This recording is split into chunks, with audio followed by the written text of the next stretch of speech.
I got a question for every one of you out there. Did you ever get a job that you decided to tackle or a project that you figured that you would knock out in a couple of hours, and then those hours turned into days, which turned into weeks, and then maybe months? So today I got one of those jobs in like that. I got in a 1971 Plymouth Roadrunner factory Hurst shifter. Now, if you look at the pictures, it was really grungy, and that's kind of what you expect for a shifter that's been sitting around that long in a car, full of grease and debris and everything like that. And I figured, for a rebuild kit, clean it up, 3 or 4 hours, it's done, out the door. So once I get it apart, get it out of the tank, I started noticing some pretty common problems that I've seen before. And so I thought I would do a video to share them with you. So that's what this video is about. So also I wanted to mention that I will be at the SEMA show this year in Las Vegas, and I will also be at the Performance Racing Industry show in Indianapolis. So I would love to meet some of you there if you want. Hit me up. You've got my contact information in the description. Let me know. Maybe we can all kind of meet up somewhere. And the other thing is that I have this Buy Me a Coffee proceeds. If you feel like you want to buy me a cup of virtual coffee, here's the link for that. All the proceeds from these coffee funds go into me buying gear and cores and things like that I need to keep the channel going. So I plan on doing a lot more stuff. I got a lot of things going at once now, and I think I'm in a really good pace. So thanks everybody for coming along and watching me. Let's get to it.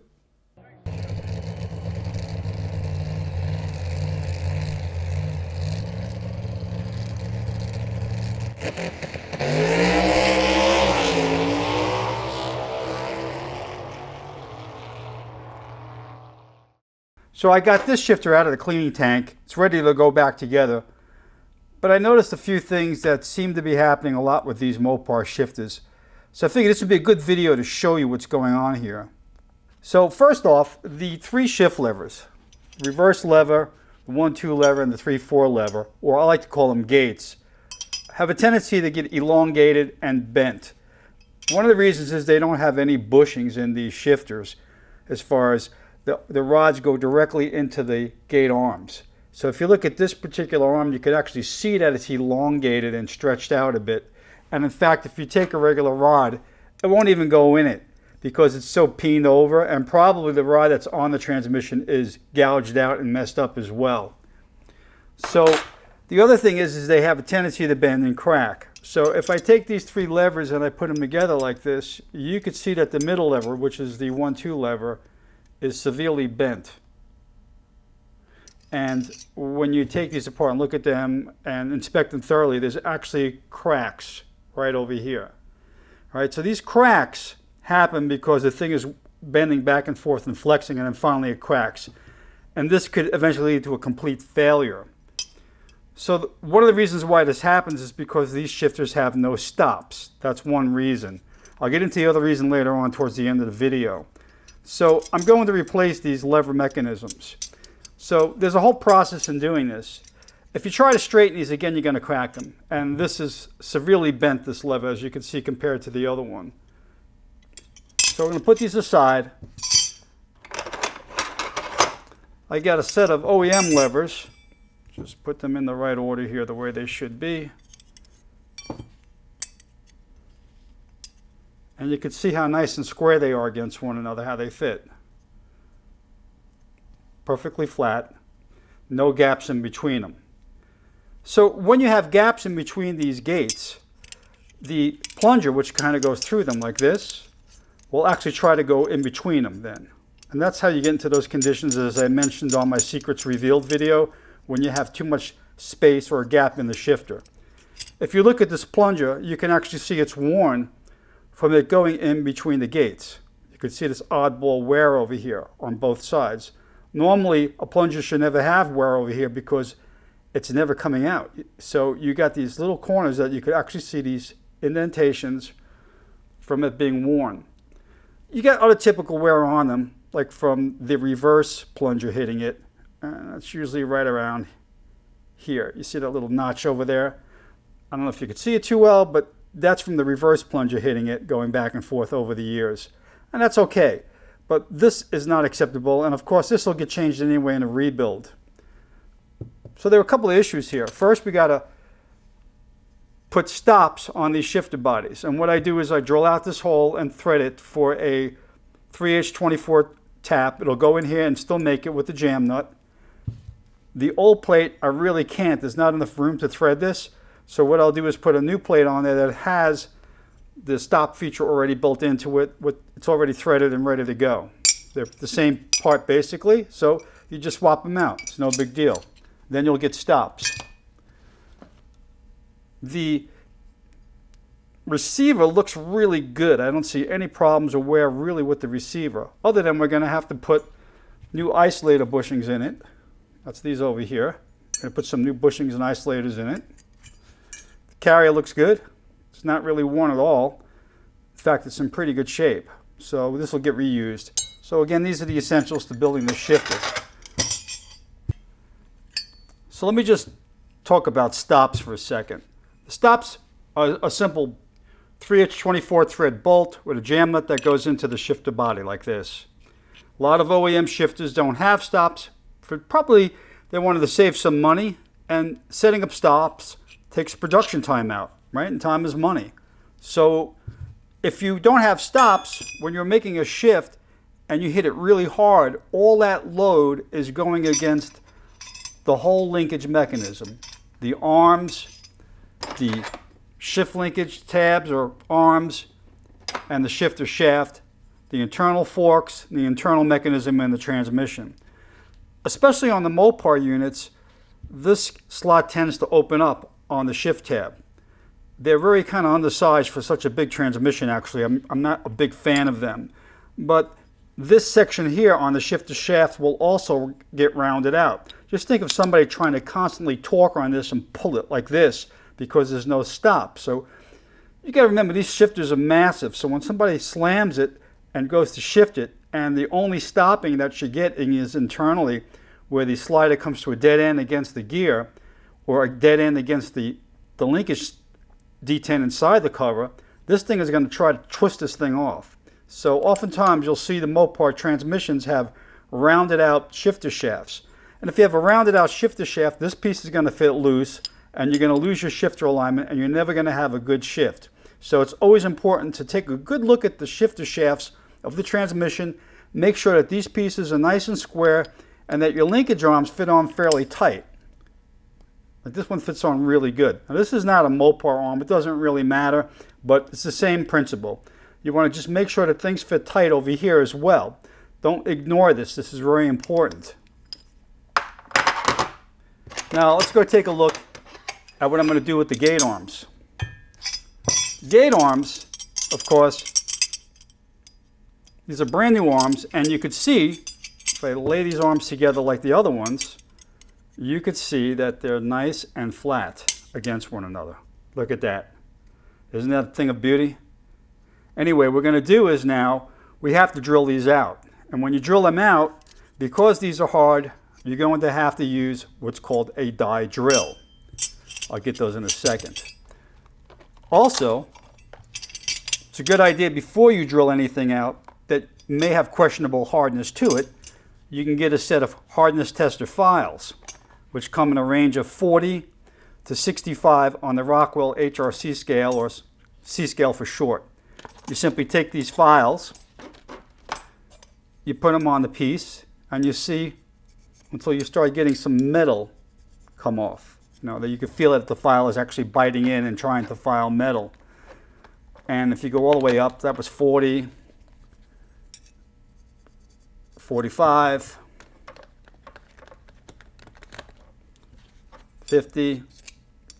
It's like ice. It's just going right over it. No problem there. It's not cutting it at all. 55. You're starting to feel a little bit, but you want to know what? It's still smooth. Will not cut. 60. You're starting to feel the file bite into it. And then 65. Yeah, it's cutting. So because the shifter levers are hard, we're going to have to use some special drill bits on them. These are what are called case hardened. They're usually only hardened about 30 thousandths deep.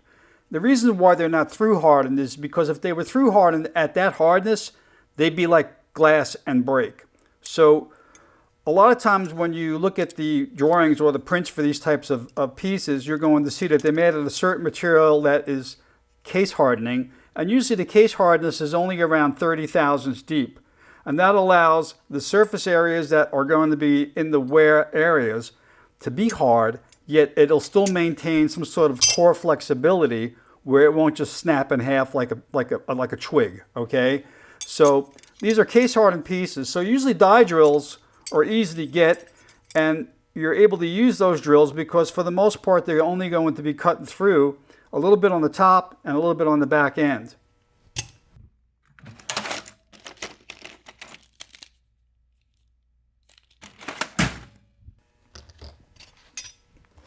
So these are my die drills, and the die drills I'm going to use are a 15/32, and then I'm going to work up to a 1/2 inch. So let's look at this die drill. These die drills are fairly expensive. I mean, each bit is around anywhere from $50 to $200 for a die bit, unless you're doing really small holes. And if you notice, it's got a solid carbide tip on it. And if you haven't seen a drill bit like this, this has got a straight flute to it. It doesn't have a spiral flute. The straight flutes are going to be stronger. You can see there's only 2 flutes. It's not like it's got a spiral that's very weak. And because we don't really have to worry too much about chip removal because we're going to be running at a very slow speed, 250 RPM with this bit, and we're going to be kind of like just pecking at it. We're not going to go through completely on one shot because these are going to get very hot. So we're going to use lots of lubrication and go from 15/32 until 1/2 inch on the final pass, clean up the holes, and we should be good to go with the bushings. So here's a very simple setup that I have. I decided to use a 15/32 die drill to start the hole. I use a simple socket for clearance. This width of this is bigger than the socket, so I can kind of put this in the vise like this, press it down, make sure it's flat, then lock it in place. Use any type of spray lube you want. I like to use this, believe it or not, the SuperTech lube works really good from Walmart. Drill bits at 250 RPM. Come down here.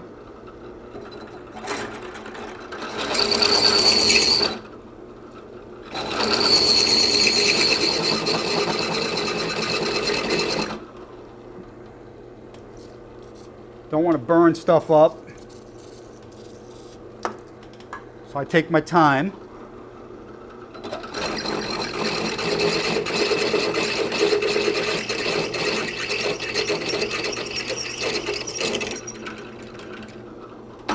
There you go. That's the first step. I'll let this cool a bit. Going to change bits to the 1/2 inch bit now. I found for me 250 RPM works really good. I don't really go through bits, and it's such a thin piece of metal that I'm okay with that. You know, I don't need the speed. So here we go.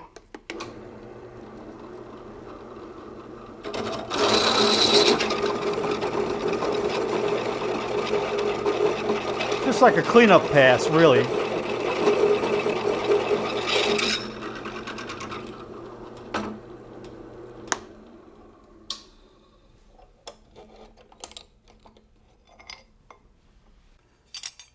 These levers look like they came out really good.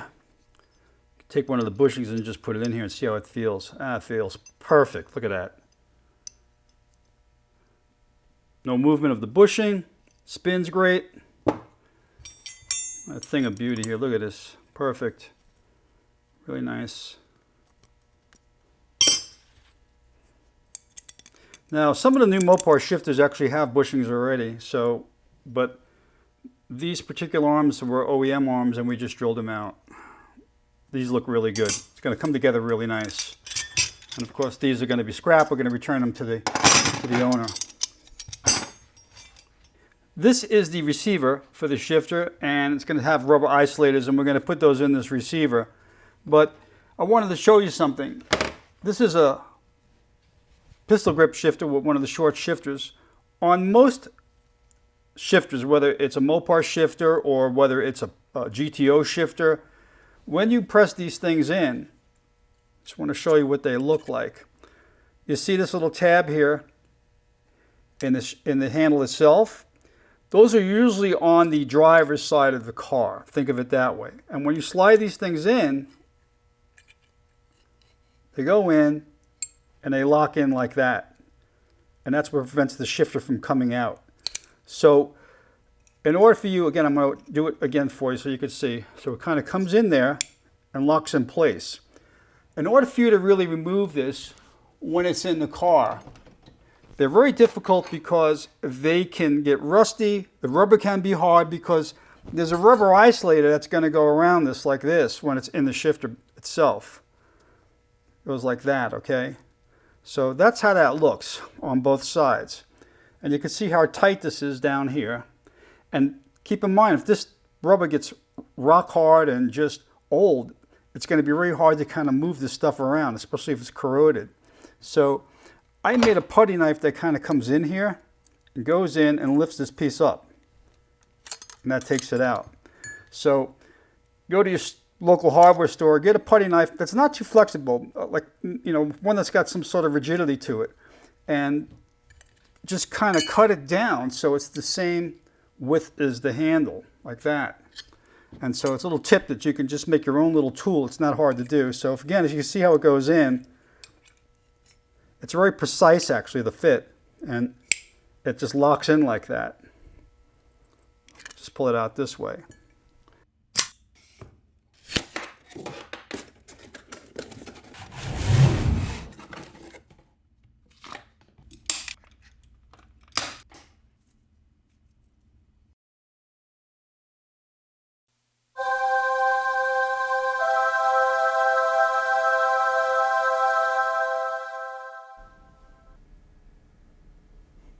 I don't know. Well, since I'm working on all things Mopar today, I thought it'd be a good opportunity to show you some of the differences between the original OEM handles with the isolator and the new replacement handle that takes the bolt-on receiver. So, very simply put, these are about the same size. If you look at them, they're pretty close. But I can tell you that this receiver may sit just slightly lower.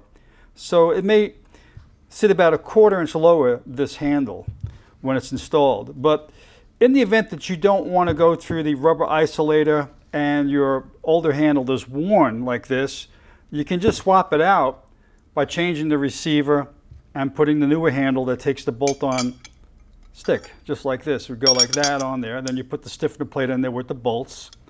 You put it in like that. Isn't that cool? That's just a little tip if you don't want to go through the trouble of rechroming this and dealing with the rubber bushings. Swap out the receiver. These are fairly cheap. These, on the other hand, are very expensive. So when I'm going to be reinstalling new isolators on a shift handle, I actually keep one jaw removable on my vise. So this way, when I put these pieces in, I have kind of a solid edge to rest it against. And so I can push down these isolators onto it. They're pretty difficult to get into. I mean, they take a lot of work and a little bit effort to get them in there, but it's well worth it if you're going for that whole OEM look. So I'm putting some grease inside the receiver. Now the first isolator is always easy to get into because these things end up being very tight against one another. Also, there's a rubber part of the isolator that's kind of got a cutout on it that faces towards the bottom and matches the cutout of the metal piece behind it, all right? So we're going to just put this one in.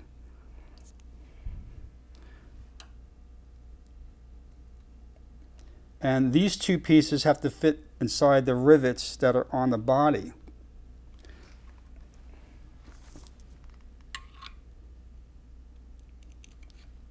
Kind of locates into that portion there.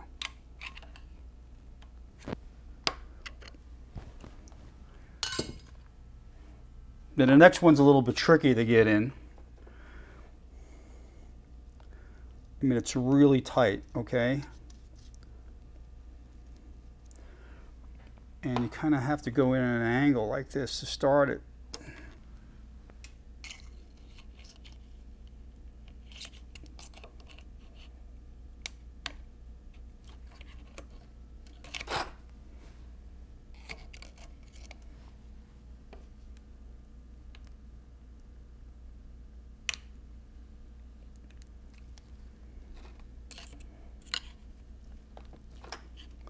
once you get them at the same height, you just want to, I use a screwdriver because you can kind of turn it and spread them and get it kind of where it's got to go. And that's perfect. They're all lined up pretty much end to end. Now you can see how tight they are.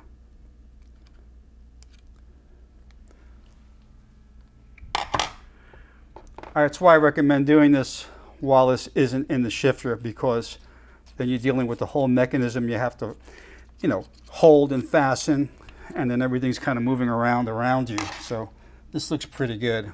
So that's all set to go. And a lot of time I don't want to test it, but what I usually do is I'll just see if the handle fits in at all, which it will. It'll go right in.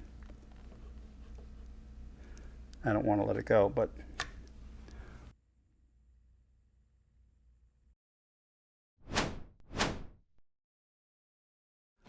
so what I want to show you here, when I was talking about the importance of stops, this is a new shifter, Hurst part number 3916790, and look how long this handle is, okay?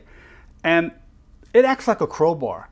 I mean, this has got so much leverage on the shifter that if you're slamming gears without the stops, again, this is a new shifter with stops already in it, you're going to start bending stuff. So that's why I really stress the importance of having stops on an OEM shifter. If you can put them in, please do it.